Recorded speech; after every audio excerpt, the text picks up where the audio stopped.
Welcome to the Mountain Dude Podcast, brought to you by Initial Ascent, where we share stories of grit, determination, and the relentless pursuit of growth. This is a space where backcountry hunting meets the deeper lessons of life. Success born from struggle and the art of carrying heavy loads more comfortably, both physically and metaphorically, through faith and perseverance.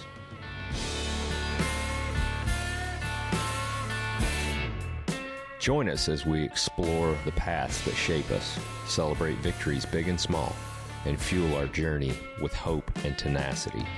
This is the Mountain Dude Podcast, where we climb higher together. It all blends. Joe's a little too comfortable right now. Yeah. Actually, I'm gonna look over in a minute, no pants.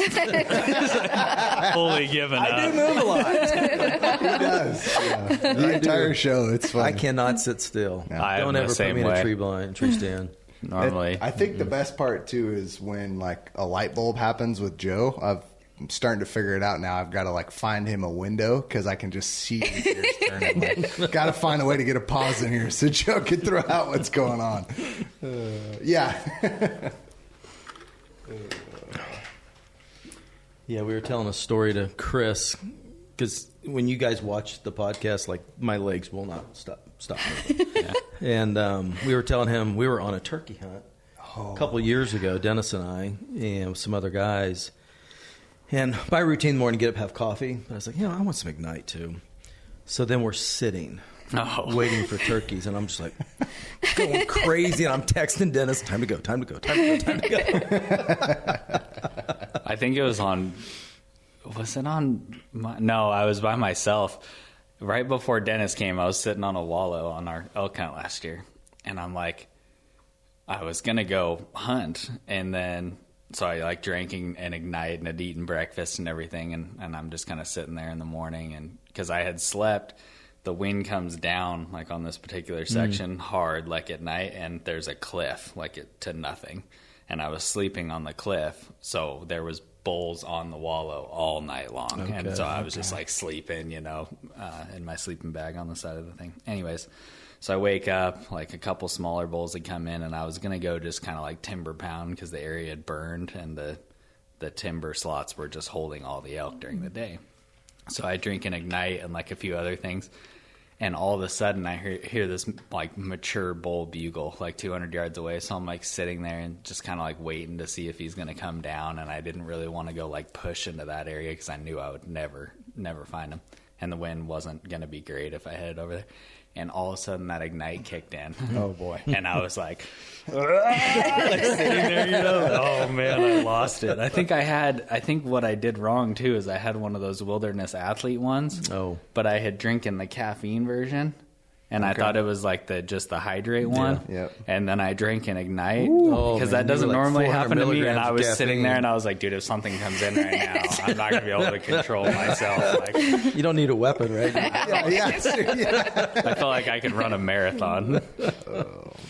Did you have the skin tingle feel too, or was it just the caffeine? It was just like the locked, like my muscles were like, like they were just like ready to go. I think I'm gonna have to stop doing the caffeine on the hunts because that's one of the things. I'm so impatient, and just watching people that are really good hunters are super patient, right? And that's just like, that is not me. Nothing in life am I patient with, so I'm gonna have to tone down the caffeine. Take some melatonin, like on the regular. Yeah, first thing in the morning. Balance it out. All right, well, welcome back to the Mountain Dude Podcast. I'm Chris Young. Joe Elliston's here with me, and we've got two special guests. Before we introduce them, let's start with a prayer. So, dear Father, we're so gracious for this opportunity to gather together as friends, Lord. We're so blessed by your presence, Lord. We just ask that you may just guide us and be with us in our fellowship, Lord, that you may just gain glory from this episode, Lord, that if there's someone out there that needs touched, Lord, that you may just do it. We love you, Father, and we give you all the praise. In Jesus' name, amen. Amen. Justin and Kate Small, welcome to the Mountain Dude Podcast. Thanks for having us. I'm excited about this one. I've been waiting too. for this is, I've been kind of giddy about this one. We're going to talk a lot about predator hunting. wolf hunting in particular. We might get to some bears. We'll see if time allows. But I'm excited to pick your guys' brains because I genuinely think you are two of the best predator owners on the planet. And I say that like wholeheartedly when I say it. So no pressure. We're just Justin. lucky. Yeah. No. Starting off pretty wrong there. Let's see where we can go. Get ready to be underwhelmed. I like it. Well, let's get into both of your backstory a little bit before we get things rolling. Justin or Kate, whichever one you want to start. Go ahead. You're right. Ladies first. Just hunting-wise background. Just your whole backstory. I don't know both of you super well, like outside of the small interactions we have, and I feel like the audience is probably the same way. So I want to get to know both of you a little bit. I was raised in Klamath Falls, Oregon, Southern Oregon, the good part. Grew up there, traveled for a while after high school, and went to college. Went to nursing school, and that's what brought me to Idaho. Was my first nursing job in Boise. And hunting-wise, I didn't grow up hunting. No one in my family even owned a gun. Okay. And when I was 19, my mom married my stepdad, and I'd always loved the outdoors. Honestly, played sports from the time I was 2 through college, and once I didn't have that, I needed something more, and my stepdad took me hunting, and I was like, oh, that's it. That's what, yeah, okay. Yeah, that's what I need. So that kind of filled that void of the competitive sports side, and it was an awesome bonding experience for him and I, and so that's what kicked it off when I was 19, and then moved to Boise for nursing, met Justin, and then just got deeper and deeper into it from there. So, Kate, there's a time, though, right, where didn't you spend some time in Africa? Yeah. So in college, I traveled a lot. I've been to about 35 different countries. Holy smokes. And I just love it, love being immersed in different cultures. Yeah. And it was my summer year going into my senior year of nursing school, and I moved to Africa for 4 months and volunteered there as a nurse. And I was in just a general regional hospital, so it was very poverty-stricken for the locals, and we had no supplies, nothing. I brought a suitcase of supplies, and it was gone that first day. And so it was using shoelaces as tourniquets and cardboard as splints and just anything we could find. And then I moved out for half that time with the Maasai tribe, just in the middle of nowhere. We had no running water, no electricity, and I just provided basic healthcare and education out there. Wow. So I'd love to go back. What's that? How long did you do that? I was there for 4 months. Wow. So it was fun. I'd love to go back. That was in Tanzania in Eastern Africa. How long did you live with the tribe? 2 months. It's amazing. That's so cool. Yeah, I had no idea. I didn't know that. Yeah, it was fun. Okay. Justin, and then after that, we have children. After that, that's when you moved to Boise? Yeah, then I had 1 more year of nursing school, and then I moved to Boise in 2014. Okay. Justin, tell me a little bit about you other than the modeling career. That's right. I wish mine was that interesting. I grew up right here in Eagle, born and raised, and we hunted when I was a kid, like out of necessity. We were super poor family. There were 6 kids, 4 of them were girls, so the 3 boys would go hunting, and it was the first thing that we saw that was legal was done. That's just how it was. We didn't really hunt for fun. I mean, it was for fun for the guys, but it was more like we needed that meat to carry on through the year. Grew up in Boy Scouts. Kate makes fun of me all the time, but I look back very fondly on all my Boy Scout days, and I learned so much about just the outdoors and survival and stuff in that time period. All the way up to an Eagle Scout. Are you an Eagle Scout? Yeah, that's awesome. Okay. And then went to kind of like Katie, went to college, played football, and then when I got out of it, I had a company here in Boise, and it was just. I'd hunted my whole life, every season pretty much, except maybe when I was playing college football a couple of times. And where'd you play football I don't say that Okay. out loud. I hate. So yeah, sorry. But I've learned that lesson the hard way. So then really kicked it off again hard, probably a couple years before I met Katie, and just kind of needed some sort of outlet or whatever. And even before then, I was still backpacking and stuff like that. So I just kind of transferred it into hunting again. And then, and then I met Katie and we started doing all sorts of other hunts together. And then that pretty much leads us to now. Yeah. She fell in love with me, and then we got married and had a couple of kids. And How long have you two been married?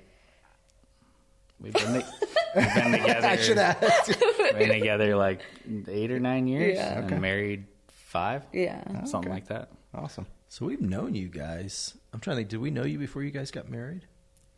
I think we I think did. so. Yeah. Yeah. I think we did. Yeah, So, it wouldn't long have been. time. Yeah, it would have been before. Yeah. Man, that's crazy, isn't it? No. It goes by Crazy. quick. It does. So it's interesting. Time flies. I've had 2 people say to me that you are a true mountain man. That when they've hunted with you or spent time with you on the mountain, you see things and know things that just like, where did that come from? And you equate that to the Boy Scouts? Do you equate that just to all the years? I mean, was there anybody in your life that just was like, taught you that to be able to identify and see those kinds of things? First of all, it's a huge compliment. I don't think anyone's ever said that to my face, and I would probably disagree. I know some serious mountain men that would put me to shame, but I would say there was a combination of really good and really bad scout leaders growing up, and both of them were really good people. But some of them put me in situations that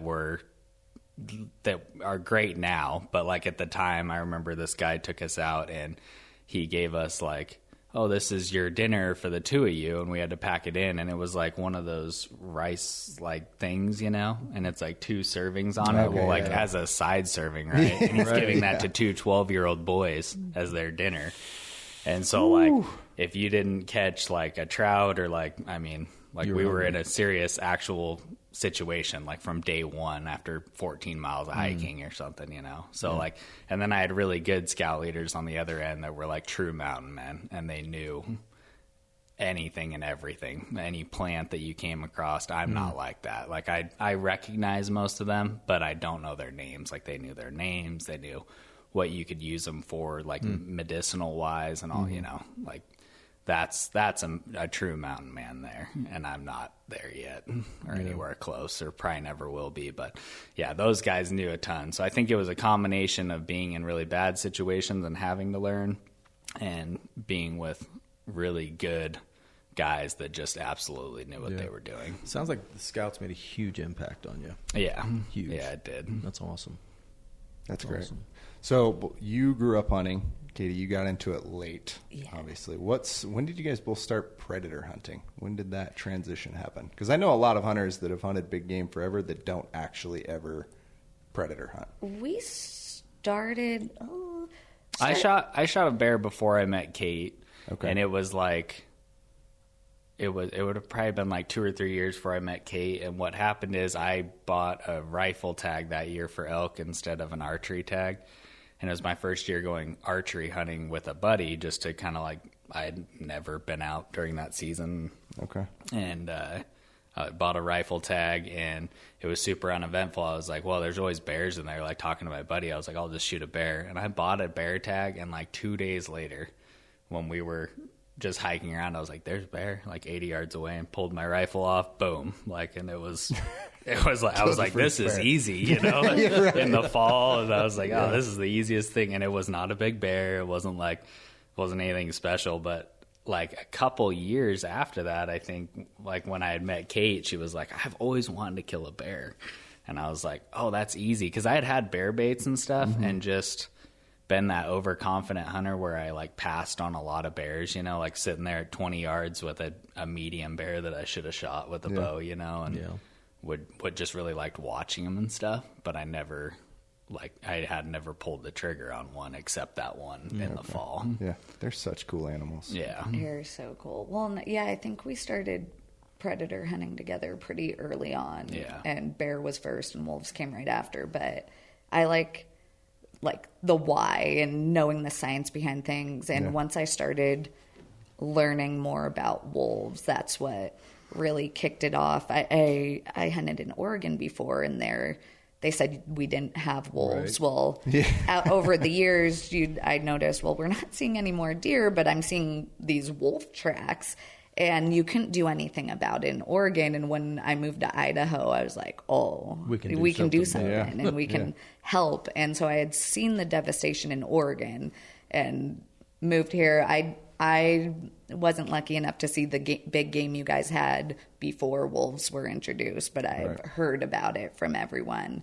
And so that I was like, I want our kids to be able to hunt. And in order to do that, we have to manage predators. Right. And that doesn't mean wipe them off the landscape. It just means they have to be managed. No, absolutely. Right. Talk to me a little bit about some of that devastation that you did see. Just no animals anymore. Right. You'd walk up on kills and just they were spooked. It was a lot. And that was, in a brief period of time, it seemed to happen, just a matter of a few years in Oregon. And so here, we see devastation every day. We walk up on kills every single time we're out. And the wolves are just, we have pretty liberal laws when it comes to wolf hunting. Probably the best wolf hunting laws in the lower 48, but still we can't keep up on them. It's less than 1% success rate, I read. Yeah. For the average hunter. And I think it's 20 big game animals per wolf. It is. Right? Per year on average, a wolf will eat 20 big game animals. That they don't, and I don't think there's a way they could count this, but that doesn't include surplus killings, which are spontaneous abortions when the cows are stressed because they're being chased by wolves. Elk, they run elk to exhaustion. Or if you think of your typical dog, if you take it to a farm, it's never been around livestock, it's going to give chase to those animals. Right. Wolves are the same way. It's just, it's innate to them. It's what they're born with. They see something run, they chase it, maim it. They weren't hungry, they were just curious, and they walk away, and that animal later dies. So that's really where I think the majority of the kills, ungulate kills are coming from. But they do, and they're killers. And we love hunting wolves because they're unlike any other predator. So you have your bears and mountain lions that are reproducing every other year, usually 1 to sometimes on a rare occasion 4 offspring. Wolves reproduce annually, and they're finding now, which makes sense because essentially they're dogs, that they're breeding more than one female in the pack. So you're having multiple litters per pack. And so the population just skyrockets, and left unmanaged, it'll grow up to 40% annually. Holy smokes. Yeah. 40%. Because they're not having 1 or 2 pups. They're having like 6 or 7, right? Right. So, and again, with dogs, you could have 2 pups or you could have 13. And you just, it's vastly different. I think in the 2023 to 2028 wolf management plan by Idaho Fish and Game, on average, it says 4.6 pups per litter, but that study was done back in 2015, so I don't think they have a more recent study of that. So fairly outdated. Yeah. Okay.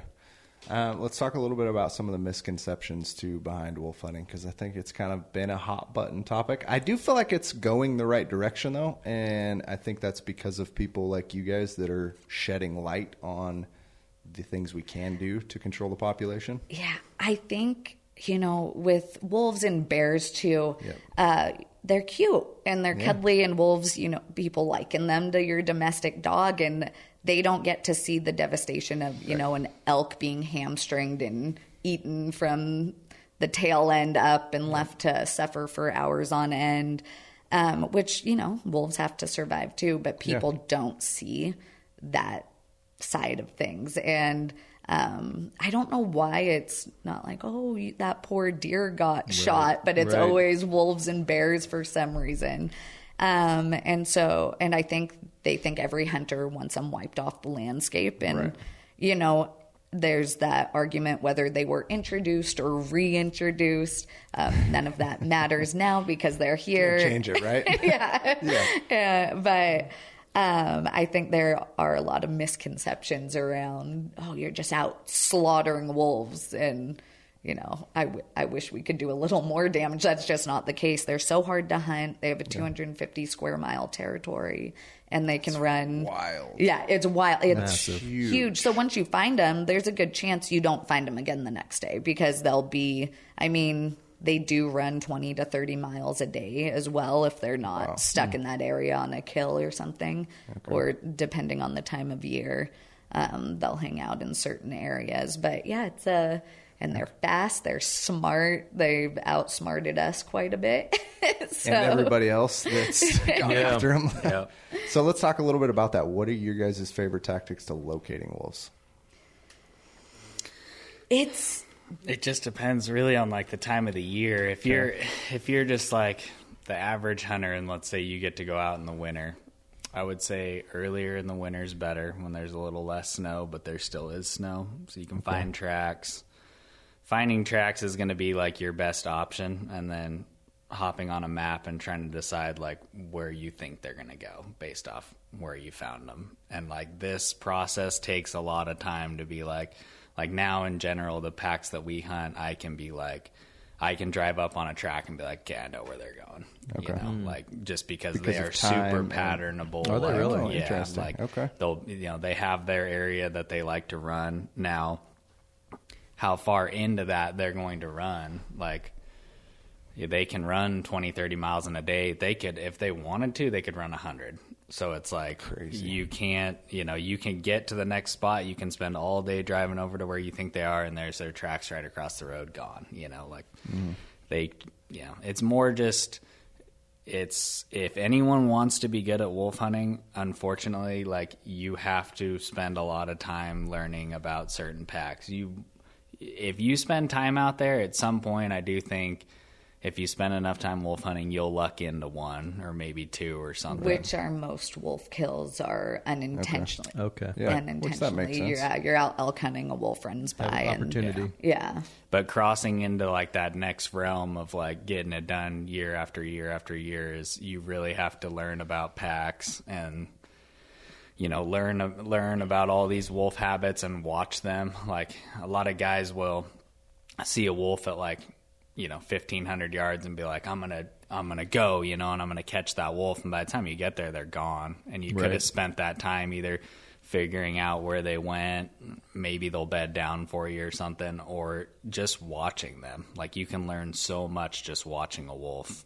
Like you can with anything, with deer or elk or anything else. You can learn like, you know, the routes they take across the mountain, how they act as a pack, how they act when they're about to bed down versus when they're, you know, on the move. Like it's completely different. If you start seeing them like all play around in one spot, it's like they're probably going to bed down pretty close to there and hang out. There's all these things that you can learn just watching them. So like if you go out and see them, that's a huge win. Like if you go out and find tracks, that's a huge win. And it doesn't ever feel like it at the time. It's like, oh, you know, if a guy from Boise goes out and spends 3 days in central Idaho somewhere and, yeah, we found tracks like all 3 days. So you don't understand how big of a win that is, man. Like what can you learn? What direction were they headed? You know, where did you see the tracks in the 3 different locations? What route did they take? What time of the year was it? What date?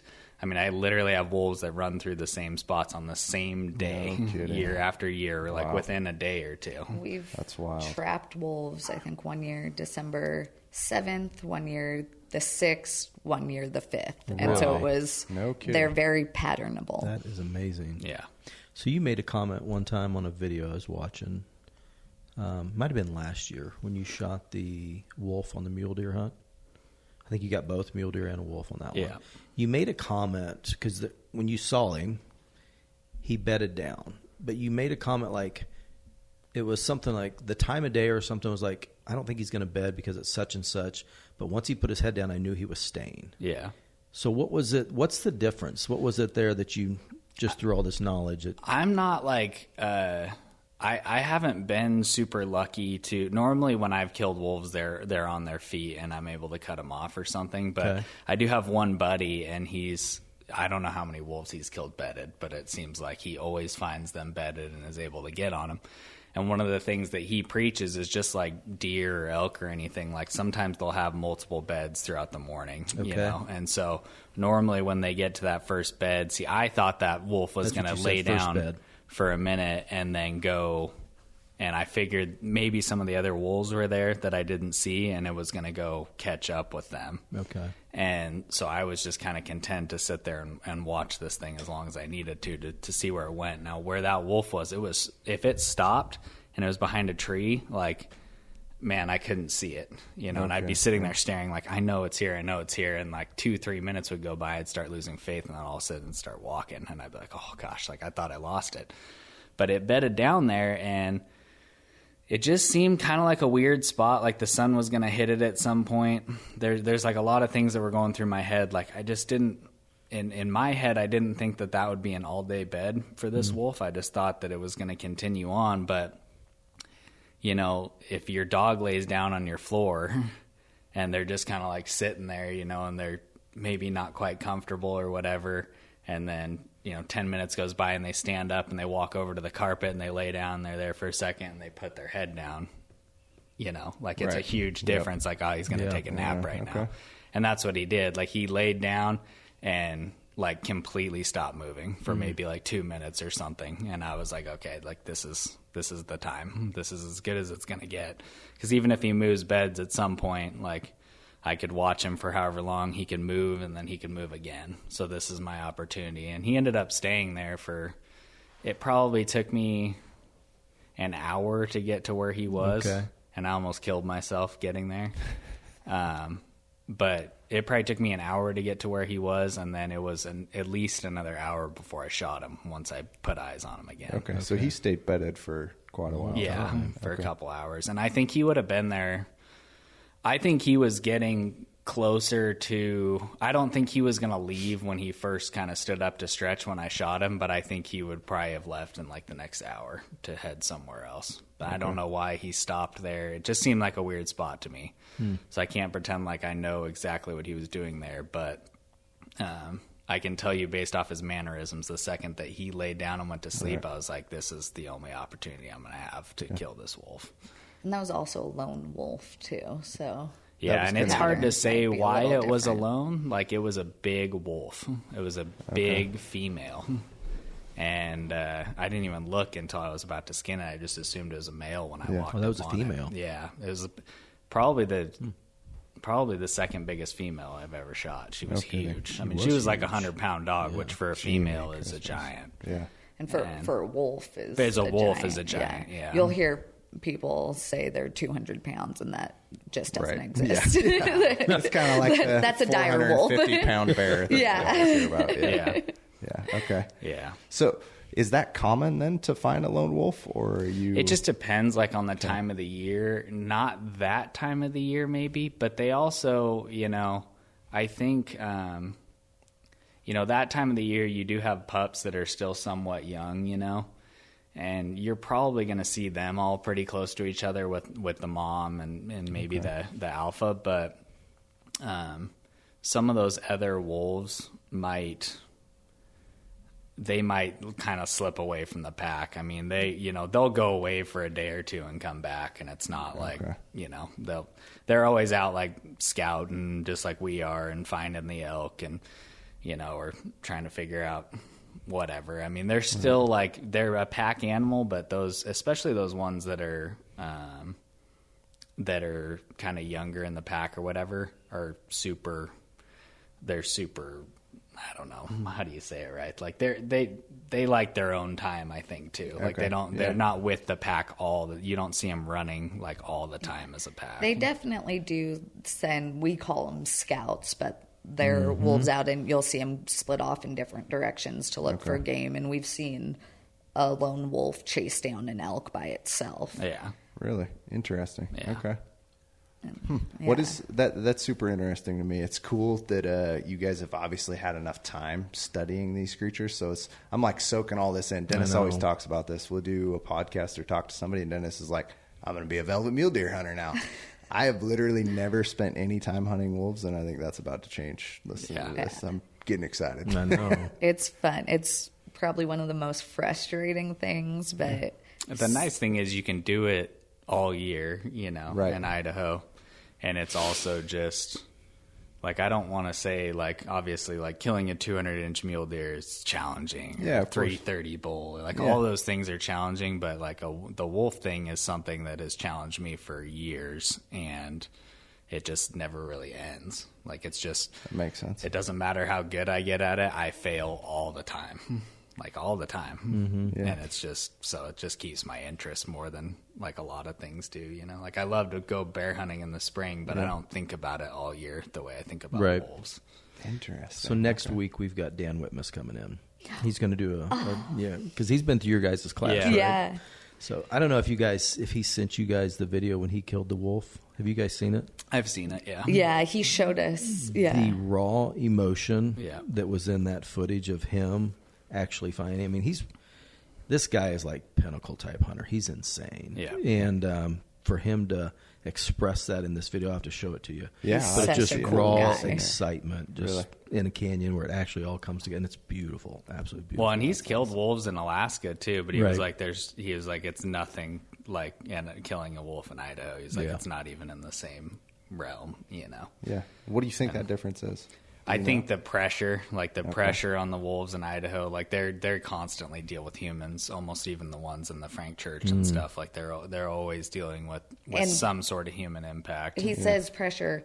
If you shoot at a wolf and you miss, good luck getting another shot at that pack. They are so intelligent, and that's You might never see him why- in that spot again. yeah. So don't, if you see him at what you're not capable of shooting, don't just start slinging lead. Play it smart and just remember that spot and try to study that pack, because once I could have shot they're that wolf educated, they this year at like 800 yards, Yeah. probably. Once I had gotten down, I could see him just before I finally dropped in the canyon, and it was like 826 or something. And like I'm pretty capable when it comes to shooting, and like I really think I could have made that shot, but I just looked at it as if I cross over there, I'm gonna be at 400 yards, Right. And there was no question in my mind that unless something was absolutely wrong with my gun or something, that I wouldn't put a perfect shot on at that point. And I still made the decision. Like, I think a few years ago, I would have tried to take that shot at 800.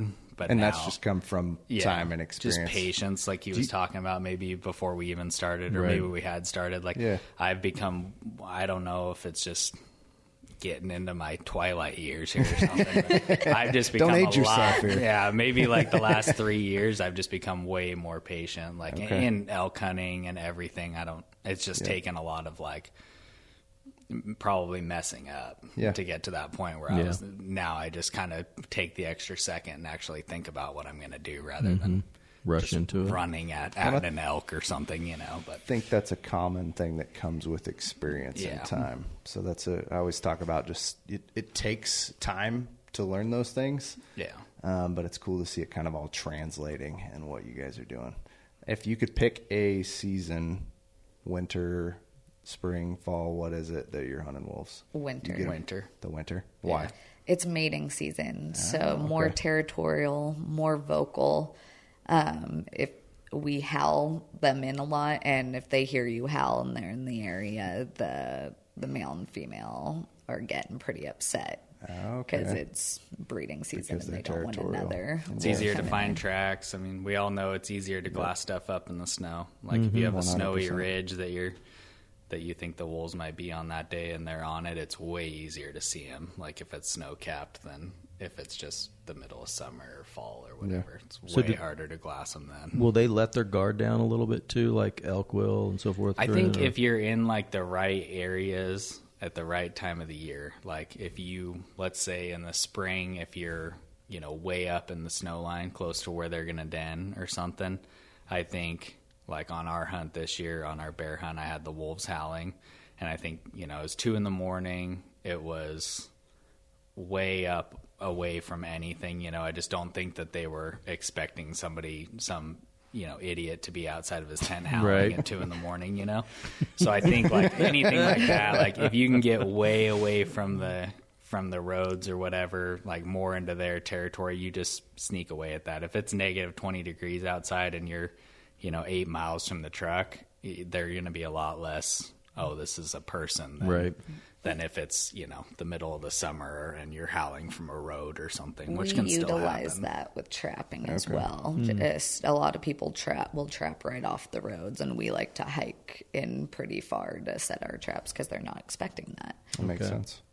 So they are obviously really intelligent animals, and you guys are almost using that to your advantage to get away from pressure from people. Yeah. I think you can use like other trappers and other hunters to your advantage, like especially if, it's hard like being down here where you guys are, but we know most of the hunters and trappers where we live, and I kind of know their style, So yeah, same thing. Like if you have to be like 10 feet off of a road or whatever with the trap. So if all their traps are 10 feet off the road and mine's like, a half mile, they're just not expecting it. Like they are with those guys. I was reading an article on the intelligence of the wolves, and the author was talking about, think about this in your home life, and you kind of mentioned a little bit this earlier, that when you go grab like your leash or your collar for your dog, and you're going to take it for a walk, dog starts freaking out, right? It just knows. Or if you've got a lab and you're a duck hunter, you grab your shotgun, that dog knows. If you grab your rifle, the dog's like, nothing. Right. You grab that shotgun, right? We're going hunting. We're going to go. These animals are so intelligent. So smart. And that's why, to your point, Kate, I think we have, what is it, like just over 1,000? Yeah, it's 1,150, I think, was the 2023 count. I don't know if 2024 has come out yet. I'm not the biggest fan of the way they're kind of counting wolves now either, to be honest. Yeah. Okay. Like one, skip those 4, 3. Yeah. Well, No, for bad. the longest It's just... time, they used 560 game cameras in the entire state of Idaho. 560? Yeah. And they don't count the Frank Church. Really? Oh, really? Or any wilderness area because it's too difficult for them to get back into. So those are excluded. Wow. And then now they do it like, what is it? It's like a DNA test. They're turning it this year to a genetic-based model. So it's based off DNA testing from the wolves that are checked in, and it's an estimate. There's no way that's accurate. Yeah. That's interesting. Yeah, that is. Because I think, the original number, if I remember right, for like the whole Rockies was like 300, wasn't it? Yeah, that was the original goal, and the maximum carrying capacity was 1,500 for the Northern Rocky Mountain population segment. Yeah, 500 for Idaho, right? 500 for Idaho is the maximum carrying capacity, meaning if we get over 500, we have livestock conflict and decrease in ungulate population. And for years and years now, we were in Idaho alone for a while, we were at what the maximum carrying capacity for Idaho, Wyoming, Northern Utah, eastern third of Oregon, and Washington, and the entire state of Montana. Just in Idaho. Just in Idaho. And like when you were talking earlier about the population declines, like there it was right there. I saw it. I don't know if you lived here yet. You grew up here, right? I didn't. Yep. Yeah, like you probably did too. I saw it firsthand, like bad. Oh, yeah. Like just absolutely. When I was a kid, like you could go out, and me and my dad and brother would like we had a rifle, and that was like our hunting gear. Yep. Everything else was just normal, like normal boots, normal Carhartt pants, and a shirt or whatever. And we go walk roads, and we would kill deer and elk every single year. Right. No special binoculars, no, tripods, nothing. Just offhand shots. Different world. Abundance. Abundance. And we would see elk and deer every single day. And now it's like you have to sit in the most beautiful canyon that should house however many deer and elk, and you sit there in glass all day and you see a couple of them. Right. Or you find a really good canyon and you find like a decent amount. But I feel like that used to be everywhere. Yeah, I totally... It's changed elk behavior as well. Oh, so you're finding elk down on private where they feel more safe, and that's generational because they're calving down there. Yep. And then it's causing the ranchers tons of money because the elk are eating all their crop, and the wolves are killing cattle. And then we're losing houndsmen because the wolves are killing hounds. Right. And then that's going to explode our other predator populations as well. So, which it must be because they just, 2025 now, there's no season. There's no start and stop season on mountain lion now in Idaho. Yeah, exactly. Right? Yeah. So it all that's kind of happening. It's a domino effect. Yeah, it absolutely is. Yeah. And I don't think they anticipated that with the introduction of wolves. I wish Colorado would have learned and looked at Idaho a little bit more before they introduced them. I'm sure they already had them, but just... Yeah. Well, and like you're talking about, Justin, I was kind of really getting into it as a kid during those days, and I can remember as a kid going out with Dad, and Dad being like, oh yeah, we used to be able to sit here and shoot deer or elk all the time, and now it's like we're literally walking up on wolf kills. Yeah. And I was young, like I didn't understand it in those scenarios, but like we were, as a child, like growing up hunting, I was watching elk behavior change. Like one year we could expect such and such, and then you were literally watching them behave entirely different. Not coming out in the light, like not being timbered up all the time, and it's like, what is going on? I remember, like, it was such a, like, I'll never forget it. I was sitting on the floor watching the news. Like, if it was like lucky in my house if I got to stay up and watch the news. And we had like 2 channels, and we were watching the news. It was 1995, I think, 1994. Like, I was young, and it was a video of them releasing the wolves. And I remember like being like, "Oh, it's so cool," or whatever, you know, blah blah. I had no idea how much it would impact my life at that point, right? Oh yeah. But I remember my dad being like, well, there's the end of the good old days in Idaho. And I remember, like, word for word what he said. Wow. Like, and to this day, like, I ask her, I have, like, 0 memories from yesterday. Like, I can't remember anything, you know? But I remember what my dad was wearing. Like, it's the weirdest thing, and it's so weird how it ended up impacting me in such a huge way. And at the time, I was just like everyone else, oh, this is so cool. No. It's crazy. I used to think the same thing as a kid. And I can remember, I have a not that story, but a similar story where we were hunting elk, and my uncle and I had located a really good bull. What was a really good bull at this point? So he was probably like 240, to be honest. Like, stud. Giant. As a kid, and I grew up like you did it. You deer pushed pretty much. Like the younger guys would push elk out into the open so the old guys could shoot them from the ridge. And we had located these bulls, and this bull that was a really good bull, and we went in the next day. We gave it overnight. That was last light, and then we came in the next day, and there was a wolf sign everywhere and just dead. There was multiple dead cows and dead calves, and that was like the initial where I was like, holy smokes, like this is what you were talking about, Dad. Like, crazy. And especially at first, like when they were new to the elk, they didn't know they didn't know what to really do, you know? Because, I mean, you have to think to them it was just a big coyote, and they didn't know how to react. Right. Yeah, it was devastating because they didn't know to be that scared. And I think, and that's what I assume we'll see with Colorado, is the elk there don't know, and you'll see that ungulate population severely plummet. And then it might start to slowly come back a little bit. It depends what they do hunting-wise, too, like if they allow hunting. So do you both genuinely think hunters can make an impact on it? No. I think short of severe measures, we won't get control of the wolf population, especially, I think, trapping. You have a slightly higher success rate, not much, but slightly higher. And then they just, with the new federal grizzly lawsuit, they stopped trapping for most of the state. They stopped all the good we were doing. So it used to be September through end of March, and now it's December 1st till the end of February.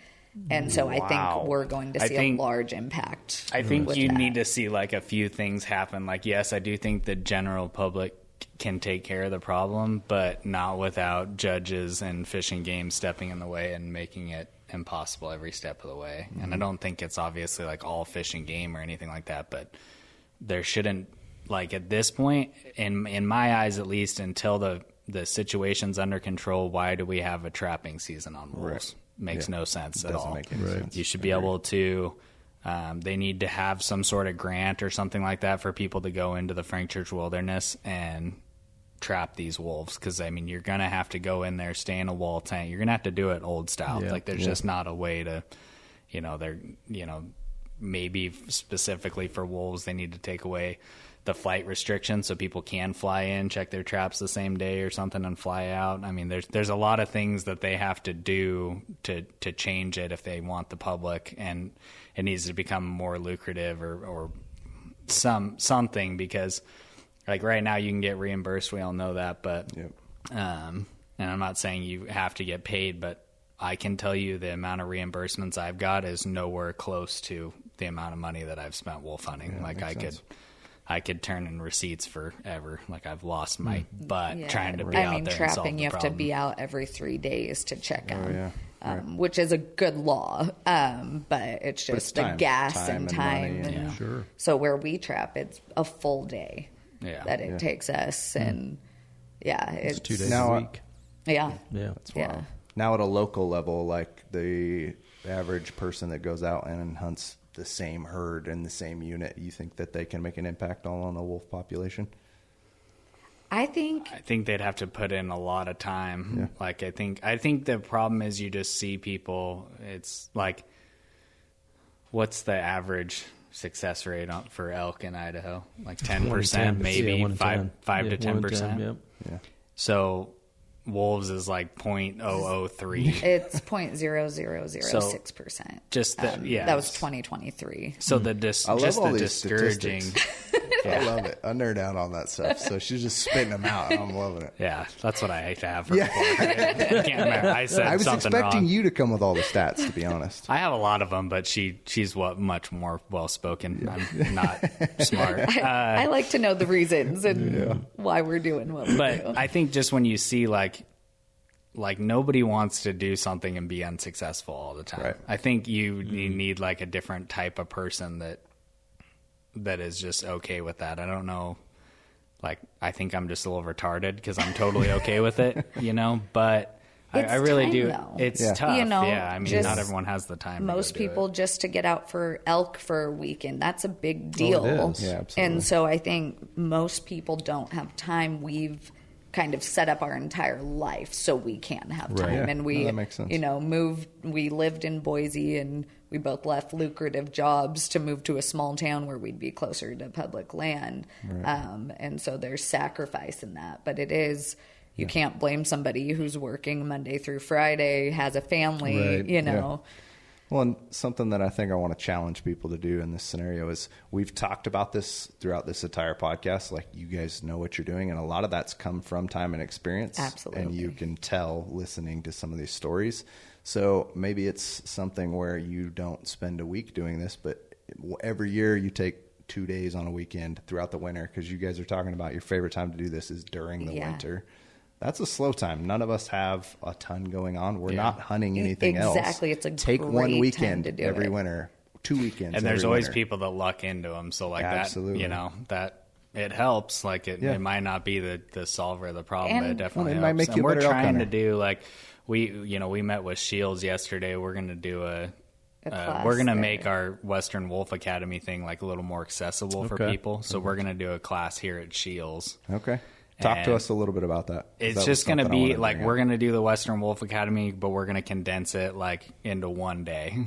Okay. And just kind of like an 8-hour, I don't want to say lecture, but like type of just crash course on, and the nice thing is like, Katie kind of convinced me to do this, and I'm not like a public social guy. I'm not a public speaker. I'm none of those things, but, it's something that I do know enough about that I can get up and just kind of, for somebody, we obviously charge money for, we don't make money off of it. I work in Texas. You guys know that. Like we don't, but it's one of the reasons that we charge money for the Wolf Academy and stuff like that. One, because we have to, because we have overhead. But the other part of it is that we don't charge a lot of money, and it's to show that people are serious. So the people that are showing up aren't just, there to steal ideas so they can go on some podcast and talk about something they know nothing about or anything like that. It's these people that are going to show up, and it's the initiative to be like, yeah, I'm here. I spent a couple $100 or whatever, and I'm going to listen to somebody that actually knows more than me. And then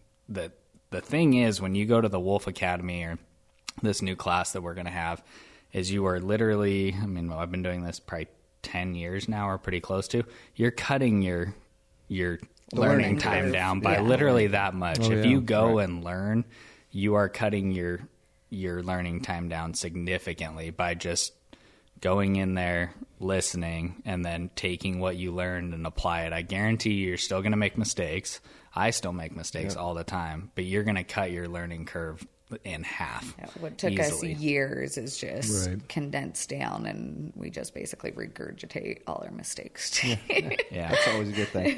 Yeah, because a lot of what I teach is based off things that I did wrong. That I was like, hey, if I had done this, that would be one more wolf on the wall, you know. Right. And we cover hunting and trapping, and I do encourage people to get into trapping. I think that's the most beneficial way of cutting down a wolf population. But back to whether hunters can take care of them. In one of the areas, we've trapped out the pack. We get down to about 2 every year on this pack, and we've seen more elk and more deer And big every horn year. and So you're all seeing sorts. it. Of Yeah, really so impact, I think genuinely. it's like quite it was possible. crazy, and probably like 5 years of trapping in that area, and like in the late in the fall and early in the spring, they kind of congregate in this one drainage to move up the drainage.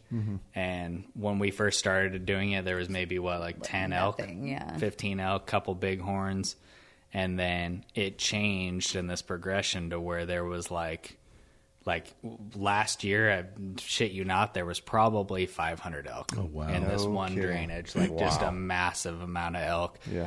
20 to 40 bighorn at any time. Wow. Deer everywhere, you know, and it was like this crazy, just by knocking the pack down to like 2 every year. What's the average pack size? How many wolves? So same say study in 2015, it's 6.4, I think, is the average pack size. I would say in our area it's 7 to 8 going into the Yeah. fall. 7 to 8.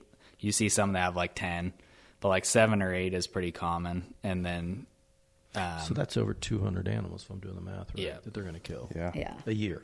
Yeah. so if you Just think that about that number that I threw out, there's maybe 400 or 500 elk. I mean, if you think about that, it only takes Oh, a couple yeah. of years Yeah. to compile. Well, what was that time difference from the 10 to the 500? Like 5 years, maybe. Wow. Like at the end of the 5 years. 5 Last years year is it was nothing. crazy. Yeah. Like that's Yeah. huge impact. And so just in that area, it was just this massive difference. And I don't know if there was more animals packing in there because they knew they were safe. Because it's weird, like in this canyon, like I'm walking up the canyon, I have a trapping backpack on, metals clanking together. Every animal within 100 miles knows I'm Knows there. you're coming. Right. And the elk, like they'll be 80 yards away just looking at me and just go back to feeding. Like they time of the feel no threat by me for some reason when I'm in there. I think they just know. Yeah. Interesting. But we can tell when the wolves are nearby Yeah. because you don't see them. The elk are gone. And, Behavior changes Yeah. drastically. and that's another big thing we look for is ungulate behavior when we are out hunting. That wolf we saw chasing elk, I had just turned to Justin and said... Are we telling the real version of this story? I just turned to Justin and said, those elk look spooky. And I look back and a wolf is chasing an elk. No kidding. Do you know what she said? Why is that rock chasing those elk? In my head, it looked like a rock tumbling. I was like, that's And a wolf. I said it, and then I was like, it's a wolf. That's hilarious. Thanks, Jeff. It's all good, Katie. That's awesome. I love it. Well, while we're telling stories, let's hear each of your favorite wolf hunting story. Ooh, I'd say the first one. That's your favorite? Yeah. Can you tell me the story? Yeah, we one of our buddies in Montana is an excellent wolf hunter, and we went up hunting with him, and it was that year where it was just freezing. The I think it polar was plunge up here. negative 44 with the Yeah. wind chill. And there was a ton of snow, and we got out, and Justin spotted wolves instantly. Just we were going there thinking we weren't going to see anything, but spotted them instantly. So we ran down the trail about a quarter mile, and they were on this frozen lake. And Justin was set up on one side, I was set up on the other, and we were getting ready. We were watching these wolves come down the timber and hit the lake and just travel along the shore, basically. But it was far. It was, I mean... We didn't know. Like, none of our rangefinders or electronics would even work. It was so cold. It was so cold. Goodness. And so It was just guessing. Like, we started howling, and it was February, so mating season, and you could hear a wolf up on the mountain just angry. And Justin was on his knees with his rifle next to him, and he turned towards me and our buddy and said, "I think that wolf's getting closer." And our buddy said, "Do not move." And that wolf right then had hit the ice. And she was barking. All the other wolves were howling, and she was barking, and it was like a dog behind a fence. Wow. Like No this kidding. different bark, and I didn't know any, like, I'd been wolf hunting, but I didn't know, like, I'd never heard them like this. Was a huge learning experience. And I turned to him and said, I was like, "I don't know anything about wolf hunting." I was like, "But that wolf sounds pissed." And he looked over the top of me like I'm looking over Joe and was like, "Don't move. That wolf is sprinting at us." And it was like 2,000 yards away, just like nothing you've ever seen. Ooh. I mean, I didn't get to see it, but I was looking, and Kate's like this. And our buddy is like this. They're both like, oh, like looking at each other and stuff. And my back's turned. And we couldn't shoot because I would have shot Justin. He's in my way. And our buddy goes, "When I say now, grab your rifle and aim to 200 to Justin." And he says now. And I turned and grabbed my gun and turn and like looking at the snow. I mean, it was all snow and then a wolf. Like, it was pretty obvious. And I mean, when I pulled up, I had my scope fully zoomed in, because before that they were 500, 600, 700 yards away. Didn't even really know. And that my crosshairs came to right here, like on its mouth, and that thing dropped because it caught its first movement. And Yep. 1,000, 2,000 yards of running, and just started growling and drooling, and I was like, and I just pulled the crosshairs down and pulled the trigger and hit it right here. Well, I like had the rangefinder in my shirt, and finally got it to work and pulled it out 45 yards. Oh, wow. And I was like, dude, if you ever tell me a wolf's at 200 yards when it's at 45 yards and it's trying to eat me. But they're just because normally it's not like that, like Smokes. But that was our first experience. That was your first year hooked. Yeah. I think my favorite one was with Dennis. I guess, then Kate shot wolf. An hour later I shot one. Yeah, right after she got frostbite. On the finger. Yeah. I remember that. Yeah, I didn't want to take shot my hand off the gun because it was hers coming came in like completely the opposite, like super chill. Took like 30 minutes to come in, Yeah. And then it was my fault. I was like, aim for what I tell you, 100. I can't remember. Yeah, I said just hold crosshairs. And she pulled the trigger, and I mean, you could see it on video, like just scrape the bottom of the wolf. And it took off, and I started barking, and Luke started howling, and it stopped again broadside, and I told her aim for 300, and she just hit it right in the heart. I mean, I've never seen more blood come out of an animal. but it still ran about 400 Yeah, it ran yards. like 400 yards, which is Crazy. So tough. to their toughness, I mean, you could see, like, when it was running, blood just pumping out both sides, and the blood trail in the snow was crazy. So you guys doubled up on your first hunt. Yeah. That's pretty awesome. Yeah, that's super cool. Yeah, That was cool. Tell us the Dennis story. Me and Dennis, how long ago was it, Dennis? 3 years ago? 4 years ago? 5 years ago? 4 years ago. He's motioning 4 years ago. We were in the Frank on a bear hunt, and we didn't see much for bears, but the first night when we were sleeping in our tent, the trail was about 80 yards away, and we had the wind, and you could hear these wolves. I don't know if we even said anything to each other, but the wolves were coming down the trail, and they were howling. There was, you could tell maybe 2, maybe 3 of them. I couldn't really tell, but they were howling back and forth, and one of them was like, you could tell was the alpha, like just this super, the first time you hear it, you'll know. Mm-hmm. And so they crossed below us and went down, and the next morning I was kind of looking at my maps, and I was like, if they're going to cross back up to where they came from, like this big drainage, I'm assuming they're denned in there somewhere, they're probably going to cross through the saddle. And I had said that to Dennis, like, kind of nonchalantly. And it was in the area we were headed, so I was like, why don't we just camp, like, right near that saddle? So we go up there the next day on a death march and get in there and set up the teepee and stuff, and you don't see any bears, of course. And it looked great, but we weren't seeing anything. And so we go to sleep, and the next morning we wake up, and, we're glassing, and Dennis starts making coffee.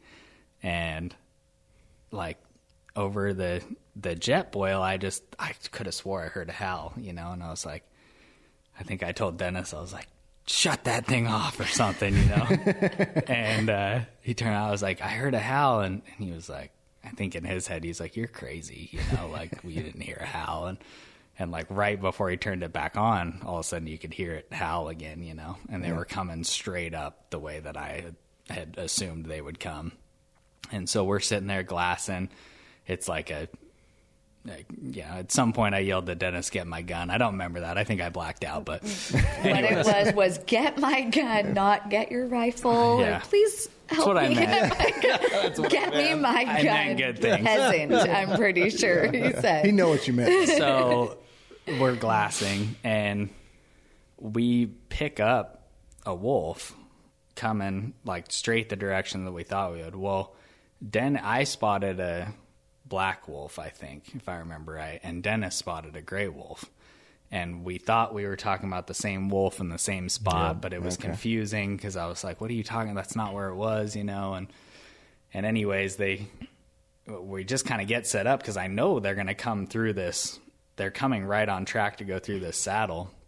And Dennis was trying to find a spot like on the ground, because at the time when we first saw them, they were like 700 yards, and I was trying to find a spot and finally gave up, and there was like this one log that went up and broke off and went down. And so I put something like a shirt or something on it and put my rifle right on it. And we were sitting there, and all of a sudden I looked to my left, and they were just 700 yards away. Like, this is just how fast they are. And I look over, and the one wolf that Dennis had saw, this massive gray alpha male, is about to cross into the saddle. He's like 120 yards away. And I'm like, Dennis, right here, right here. And Dennis was like he didn't have a setup or anything. And he was kind of like, I was shooting this way and he was kind of like here. And I was like, I think I said, are you good? Or something like that. And he was like, yeah. And he just like kind of like leaned over, and I howled really fast, and the wolf just stopped and looked at me, and I just drilled him. And as I drilled him, I like started looking for the other wolf, and the other wolf was just sprinting. He must have been right there too, but I didn't see him, the black one. Yep.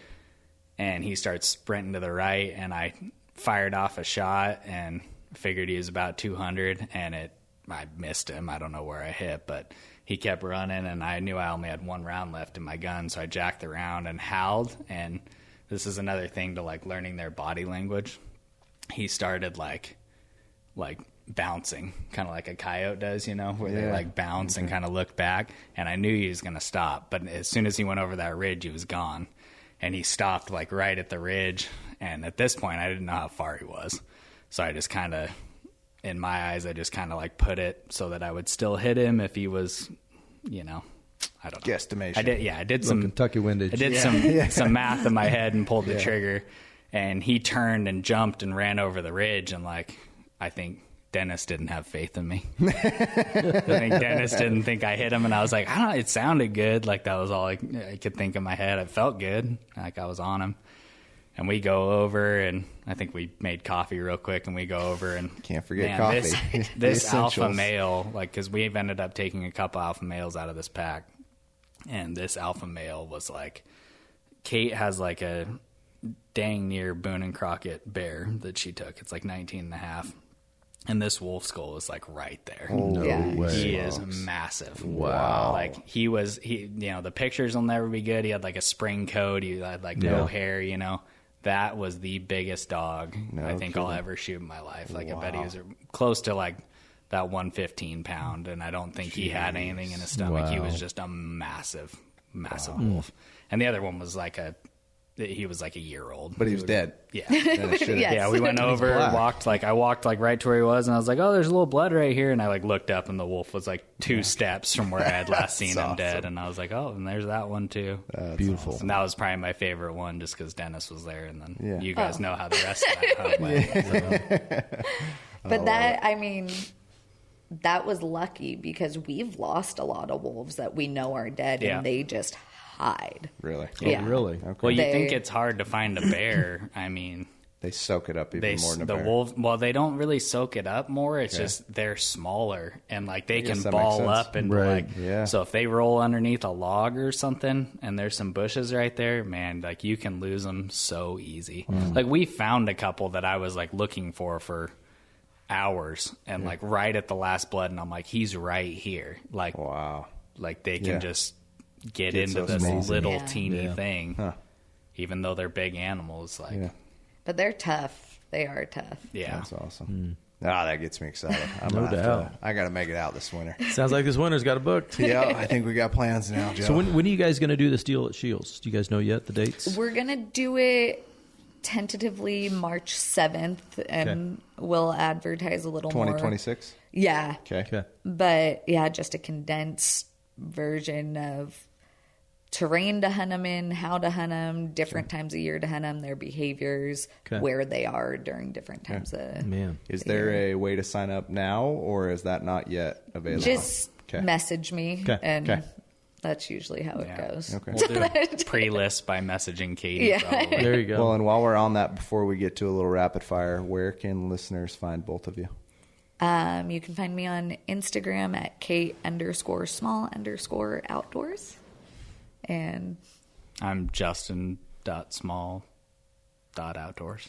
Perfect. and YouTube, I think our channel's Small Outdoors. Small outdoors. Yeah. Yep. I don't know. I don't know either. Some good films on there. Yes, we'll put a link in that. Well, Chase, definitely not me. Or definitely not Joe. Exactly. Chase, we'll put a link to the YouTube channel in the description. Check out some of the recent bear hunt videos because those have turned out sweet. Joe? So we like to do a little rapid fire. We make it easy, though. We give you the answers. You just got to pick one. So, Justin, I'll start with you, and then we'll go back and forth here. But I'll ask you a question. Just answer which one it would be. Spring bear or fall bear hunt? Spring bear. So, Kate, elk meat or bear meat? Elk. Elk. Country or rock and roll? Country. Coffee or energy drink? Coffee. Fixed blade or replaceable blade? Fixed blade. Last but not least, podcast or radio? Podcast. Okay, there we have it. Nailed it. Okay. Western Wolf Academy, where can listeners sign up? Message me on Instagram or email me at katesmalloutdoors@gmail.com. Perfect. Well, thank you Awesome. guys for coming on the Mountain Dude podcast. Yeah, thanks for having Thanks us. for having you guys. Appreciate you coming in. Remember to hit the like and subscribe button and drop some comments, and we'll try to pin these two down to answer any wolf questions you guys got. Thank you, guys. Until next time, keep your eyes on the summit. This is the Mountain Dude Podcast, signing off.